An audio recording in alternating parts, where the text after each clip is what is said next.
Hello everyone. आज का पहला क्वेश्चन कह रहा है कि निम्नलिखित में से कौन सा सबसे कम घर्षण उत्पन्न करता है। तो सबसे कम घर्षण बल जो है वो रोलिंग घर्षण में उत्पन्न होता है, इसीलिए जो ऑप्शन बी है ये बिल्कुल सही होगा। अगर हम लोग बात करें घर्षण की कि ये घर्षण बल क्या होता है, तो जब दो वस्तुएं आपस में जब समीप में आती हैं, दो वस्तुएं संपर्क में जब आती हैं, तो इनके बीच में जो बल लगता है उसी को जो है वो घर्षण बल कहा जाता है। क्या कहा जाता है? घर्षण बल कहा जाता है। जैसे कि आप अपने पेज पर, अपने कॉपी पे जब पेन से आप लिखते हैं तो इसके बीच कौन सा बल काम करता है? तो इसके बीच जो है वो घर्षण बल कार्य करता है। जैसे कि कोई साइकिल है या मोटरसाइकिल है, वो जब रोड पे चलती है तो रोड और इस साइकिल या मोटरसाइकिल के पहिए के बीच कौन सा बल कार्य कर रहा है? तो यहाँ पर घर्षण बल कार्य कर रहा है। इसको आप ध्यान रखिएगा। और ये गति के आधार पर ये घर्षण बल जो है वो कई प्रकार का होता है। जैसे कि ये मान लीजिए कि ये जो साइकिल है ये रोड पे चल रही है, तो इसका जो पहिया है ये जो है वो ये क्या कर रहा है? तो ये जो है वो रोड पर ऐसे ऐसे रोल करते हुए आगे बढ़ रहा है। और जब ऐसे रोल करते हुए आगे बढ़ता है और इसके बीच में जो बल लगता है उसी को जो है वो रोलिंग घर्षण बल कहा जाता है। क्या कहा जाता है? उसको रोलिंग घर्षण बल कहा जाता है। इसको आप ध्यान रखिएगा। और इस स्थिति में इस पहिए और इस सड़क के बीच में जो घर्षण बल लगता है वो सबसे कम लगता है। क्या होता है? तो ये सबसे कम लगता है। इसको आप ध्यान रखिएगा। अगर फिसलन घर्षण बल की बात करें हम लोग कि फिसलन घर्षण बल क्या होता है, तो जैसे आप पेन से अपने पेज पे लिख रहे हैं तो आप क्या कर रहे हैं? पेन को जो है वो पेज पे आप घसीट रहे हैं, तभी तो वो पेन लिख रही है आपके पेज पे। और ये घसीटने वाला, अब जब आप घसीटते हैं इसको, तो इस पेन और इस पेज के बीच में जो घसीटने के कारण जो घर्षण बल लग रहा है उसी को जो है वो फिसलन घर्षण बल कहा जाता है। क्या कहा जाता है? फिसलन घर्षण बल कहा जाता है। और अगर हम लोग स्थैतिक घर्षण बल की बात करें कि स्थैतिक घर्षण बल क्या होता है, तो जब जो वस्तुएं जो हैं वो आपस में जब संपर्क में आती हैं और ठीक ये गति करने ही वाली रहती हैं, उससे ठीक पहले वाली जो स्थिति होती है और इनके बीच में जो घर्षण बल लगता है उसको जो है वो स्थैतिक घर्षण बल कहा जाता है। इसको भी आप ध्यान रखिएगा। और सबसे ज़्यादा कहाँ पर लगता है घर्षण बल? तो सबसे ज़्यादा घर्षण बल जो है वो फिसलन वाले में लगता है। कहाँ पर? फिसलन वाले में सबसे ज़्यादा लगता है। और रोलिंग वाले में जो है वो सबसे कम घर्षण बल लगता है। इसको आप ध्यान रखिएगा। और ये जो क्वेश्चन है ये बीपीएससी के द्वारा TRE 2 में पूछा गया था। ठीक ऐसे ही हर एक क्वेश्चन की टैगलाइन आपको यहाँ पर देखने को मिल जाएगी। और इस वीडियो में हम लोग भौतिकी से जितने भी क्वेश्चंस TRE में पूछे गए थे वो सारे के सारे क्वेश्चंस जो है वो डिस्कस करने वाले हैं। अगर आपको ये वीडियो अच्छी लगती है तो वीडियो को लाइक ज़रूर करिएगा। बाकी ये वीडियो आपको कैसी लगी आप हमें कमेंट बॉक्स में भी ज़रूर बताइएगा। Next question. ये क्वेश्चन कह रहा है कि निम्नलिखित में से कौन सा न्यूटन के गति के तीसरे नियम का उपयोग करता है। तो न्यूटन के गति का जो तीसरा नियम है ये जो है वो अंतरिक्ष रॉकेट को छोड़ने में किया जाता है इसका उपयोग, इसीलिए जो ऑप्शन बी है ये बिल्कुल सही होगा। अगर हम लोग बात करें न्यूटन के गति के तीसरे नियम की, तो ये कहता है कि किसी भी क्रिया का विपरीत दिशा में उतनी ही प्रतिक्रिया होती है। इसका मतलब क्या हुआ कि प्रत्येक क्रिया के बराबर विपरीत दिशा में भी उतनी ही प्रतिक्रिया होती है। ये कहता है न्यूटन का तीसरा नियम। जैसे कि अगर मान लीजिए कि ये कोई दीवार है और इसके ऊपर आप अगर गेंद फेंक करके मारते हैं तो ये गेंद जितनी तेज़ी से इस दीवार की तरफ जाएगा उतनी ही तेज़ी से ये वापस भी आएगा। क्यों? क्योंकि ये जो दीवार है वो न्यूटन के तीसरे नियम का पालन करती है। क्योंकि जैसे ही ये आ करके गेंद इस दीवार पर टकराती है, जितना ये प्रेशर इस दीवार पर लगाती है उतना ही प्रेशर ये दीवार जो है वो इस गेंद पर लगाता है, जिसकी वजह से ये गेंद जो है वो फिर वापस आ जाती है। यही होता है न्यूटन का तीसरा नियम। और इसी का उपयोग जो है वो रॉकेट छोड़ने में भी किया जाता है। जैसे कि मान लीजिए कि ये रॉकेट है और इसके नीचे जो यहाँ पर है ईंधन भरा होता है, और इस ईंधन में जब आग लगाया जाता है तो इस आग लगने की वजह से धुआं जो निकलता है, जो एनर्जी निकलती है वो नीचे की तरफ प्रेशर लगाती है। और ये जब प्रेशर नीचे की तरफ लगता है तो उतना ही प्रेशर जो है वो इसके विपरीत दिशा में भी लगता है ऊपर की तरफ, जिसके वजह से ये रॉकेट जो है वो लॉन्च हो जाता है। इसको आप ध्यान रखिएगा। इसके अलावा एक उदाहरण और आप ध्यान रखिएगा जो कि एग्ज़ाम में पूछा जाता है। एग्जामिनर आपसे पूछता है कि बंदूक से जब गोली निकलती है तो उस समय जो है वो न्यूटन का कौन सा गति का नियम लागू होता है। तो यहाँ पर भी जो है वो तीसरा नियम ही लागू होता है। क्योंकि जब बंदूक से गोली निकलती है तो जितनी तेज़ी से गोली आगे की तरफ जाती है उतनी ही तेज़ी से बंदूक भी जो है वो पीछे की तरफ जाती है। इसीलिए यहाँ पर जो है वो न्यूटन का तीसरा नियम लगता है, इसको भी आप ध्यान रखिएगा। नेक्स्ट क्वेश्चन, ये क्वेश्चन कह रहा है कि एसी करंट को कैसे उत्पन्न करते हैं। तो जो एसी करंट है, अल्टरनेटिव करंट है, इसको जो है वो डायनोमो के द्वारा उत्पन्न किया जाता है। इसीलिए जो ऑप्शन बी है ये बिल्कुल सही होगा।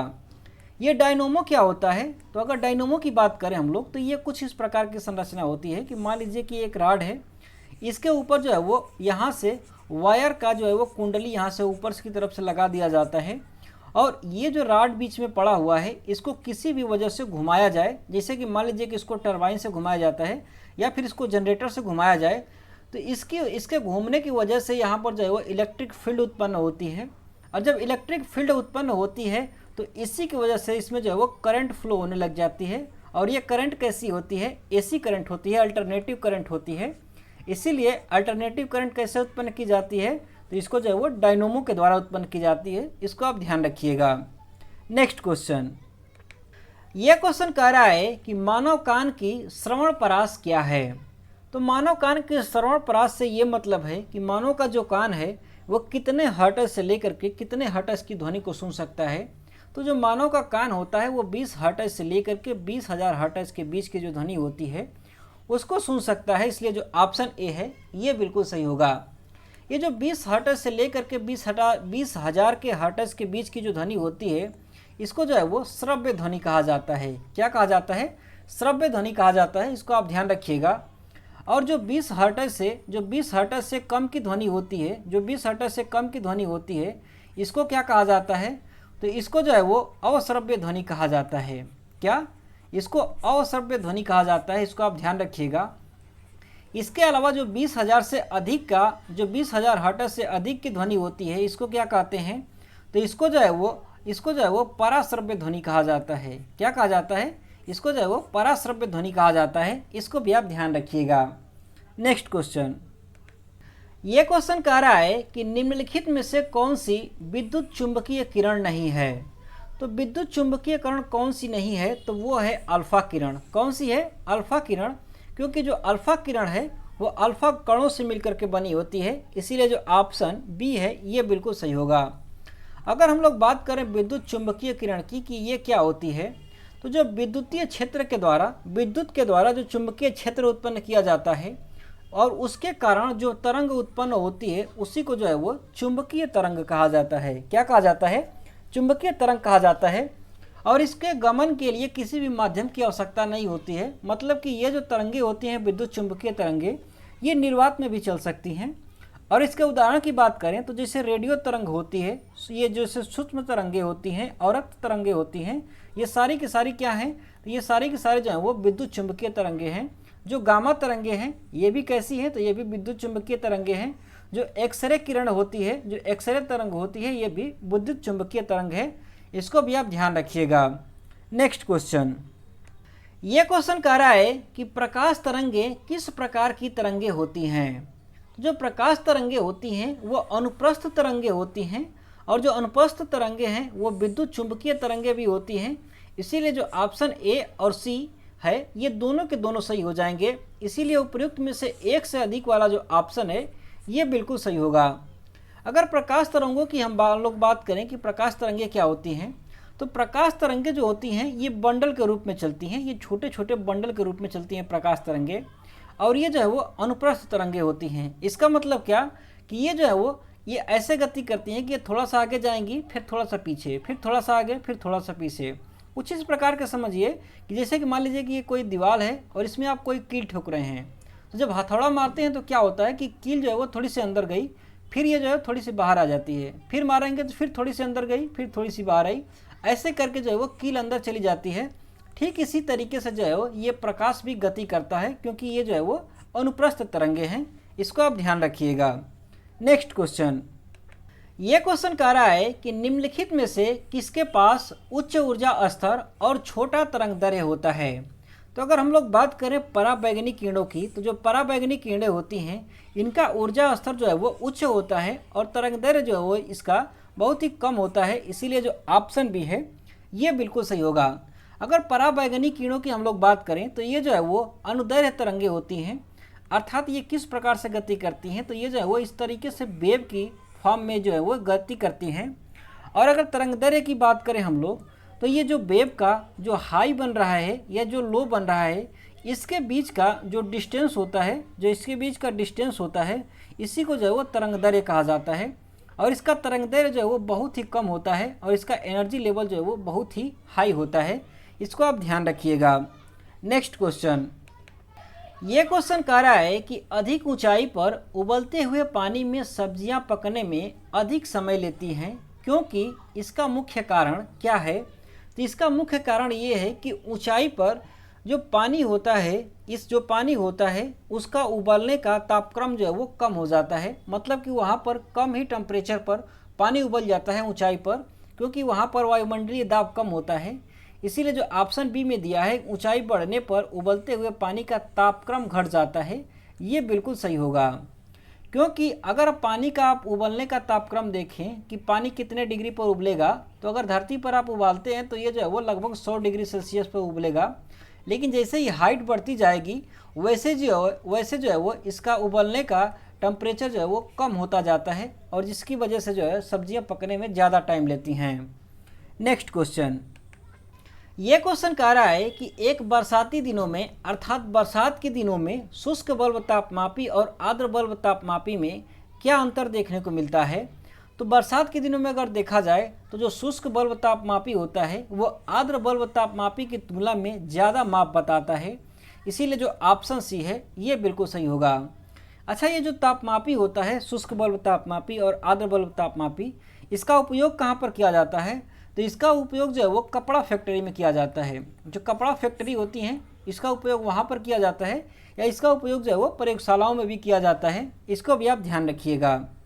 नेक्स्ट क्वेश्चन, ये क्वेश्चन कह रहा है कि एक हिमानी का आधार पिघलता है पर उसका शीर्ष नहीं, ऐसा क्यों होता है। तो जो ग्लेशियर्स होते हैं, जो हिमानी होती हैं, आप देखेंगे तो जो उनका शीर्ष होता है वहाँ से पिघलता नहीं है, बल्कि ये जो है वो यहाँ से पिघलता है। नीचे से जो आधार होते हैं यहाँ से ये पिघल करके नदियाँ निकलती हैं। तो ऐसा क्यों होता है, क्योंकि जो गलनांक होता है वो दाब पर निर्भर करता है। जब दाब अधिक होता है तो गलनांक जो है वो कम हो जाता है, और दाब जो है वो यहाँ नीचे की तरफ ज़्यादा लगता है। इसी की वजह से गलनांक इसका बढ़ जाता है। इसीलिए जो ऑप्शन बी में दिया है कि आधार पर दाब अधिक होने से गलनांक में कमी होती है, ये बिल्कुल सही हो जाएगा। अगर हम लोग बात करें गलनांक की, कि जो गलनांक होता है वो दाब के व्युत्क्रमानुपाती होता है। मतलब कि जैसे ही अगर हम दाब बढ़ाते हैं तो गलनांक जो है वो उसका कम हो जाएगा। और ठीक यही प्रक्रिया होती है, क्योंकि यहाँ पर जैसे ही वेट बढ़ता जाता है तो दाब बढ़ता जाता है, और यहाँ पर जब दाब अधिक लगता है तो इसका मेल्टिंग पॉइंट जो है वो कम हो जाता है, जिसकी वजह से यहाँ से ये पिघलने लगता है। नेक्स्ट क्वेश्चन, ये क्वेश्चन कह रहा है कि फ़ारेनहाइट पैमाने पर परम शून्य ताप का मान कितना होता है। तो परम शून्य ताप का मान जो है वो फ़ारेनहाइट पैमाने पर -459.4 फ़ारेनहाइट होता है। इसीलिए जो ऑप्शन बी है ये बिल्कुल सही होगा। अगर हम लोग बात करें परम शून्य तापमान की, कि परम शून्य ताप क्या होता है, तो परम शून्य ताप ऐसा ताप होता है जहाँ पर कि अणु जो है वो अपना गति करना बंद कर देते हैं। उस ताप को जो है वो परम शून्य ताप कहा जाता है, और ये जो है वो फ़ारेनहाइट पैमाने पर -459.4 फ़ारेनहाइट होता है। अगर बात करें हम लोग कि डिग्री सेल्सियस में इसका तापमान कितना होता है परम शून्य ताप का, तो डिग्री सेल्सियस में इसका मान जो होता है वो होता है -273.15 डिग्री सेल्सियस। कितना? -273.15 डिग्री सेल्सियस। इसको आप ध्यान रखिएगा। अगर बात करें हम लोग कि केल्विन पैमाने पर परम शून्य ताप का मान कितना होता है, तो केल्विन पैमाने पर 0 केल्विन जो है वो इसका परम शून्य तापमान होता है। इसको भी आप ध्यान रखेंगे।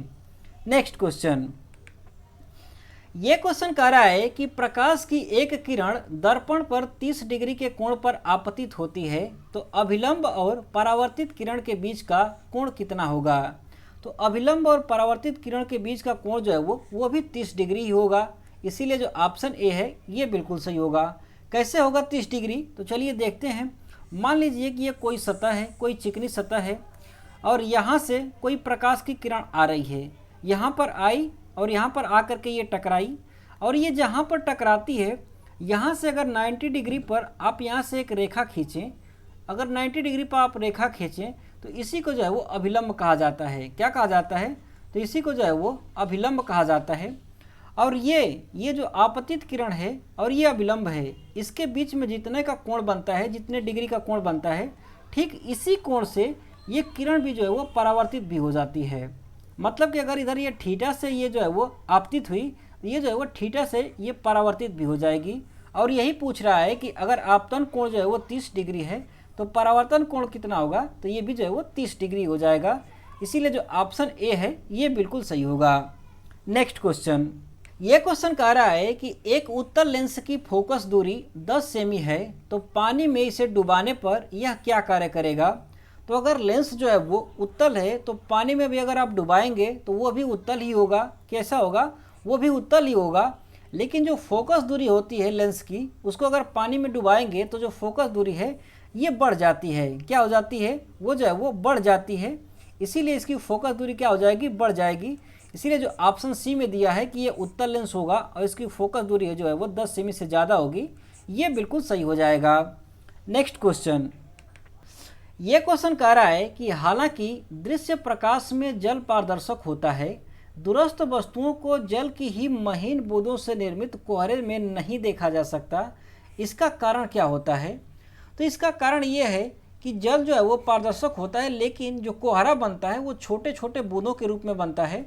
और चूंकि छोटे छोटे बूंदों के रूप में बनता है, तो जब प्रकाश चलती है किसी भी वस्तु से, तो वो जो है वो इतने माध्यमों से गुजरती है, कभी सघन माध्यम में, कभी विरल माध्यम में, मतलब कि कभी जल के बूंद में प्रवेश किया, फिर कभी वायु में आई, फिर कभी जल के बूंद में प्रवेश किया। वो इतना घूमती है इसमें कि इतना घूमती है कि जो इसका प्रतिबिंब बनता है वो अस्पष्ट बनता है, वो स्पष्ट बन ही नहीं पाता। इसी वजह से जो वो दिखाई नहीं देता है। इसीलिए जो ऑप्शन बी में दिया है कि अधिकतर प्रकाश बिखर करके आभासी अस्पष्ट निर्मित कर देता है प्रतिबिंब को, इसीलिए जो ऑप्शन बी है ये बिल्कुल सही हो जाएगा। नेक्स्ट क्वेश्चन, ये क्वेश्चन कह रहा है कि एक वर्णी प्रकाश जब एक माध्यम से दूसरे माध्यम में प्रवेश करता है तो निम्नलिखित में से कौन सा उसका गुणधर्म नहीं बदलता है। तो जब कोई भी प्रकाश एक माध्यम से दूसरे माध्यम में प्रवेश करता है तो उसकी आवृत्ति में कोई भी परिवर्तन नहीं आता है।